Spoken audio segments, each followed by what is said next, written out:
రామచంద్రాపురంలో Bharatiya Janata party పట్టణ కార్యవర్గ సమావేశం ఘనంగా నిర్వహించారు.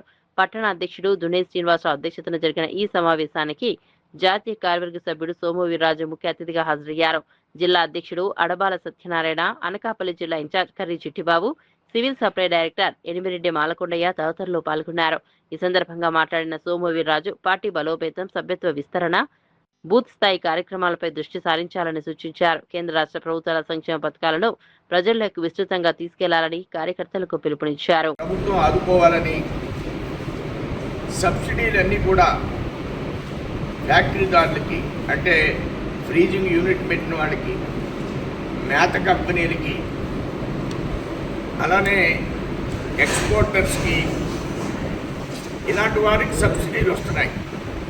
కానీ పండించే రైతులకు సబ్సిడీ రావడం లేదు. మన రాష్ట్రంలో 60% దేశంలో ఎగుమతి అయ్యేటువంటి ఆక్వాకల్చర్లో 60% ఆంధ్ర రాష్ట్రం నుంచి అవుతుంది.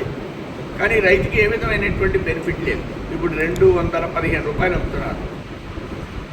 ఈ 100 కౌంట్ని రేటు పెంచాలి. గుత్తేదారులు అందరూ కలిసి రైతు పీక నొక్కే విధానాన్ని బీజేపీ తీవ్రంగా వ్యతిరేకిస్తూ ఈవేళ అగ్రికల్చర్ మినిస్టర్ గారికి ఒక రిప్రజెంటేషన్ ఇవ్వడం జరిగింది. ఈ 2 పాయింట్ల మీద మీకు మాట్లాడుతున్నాను. Thank you.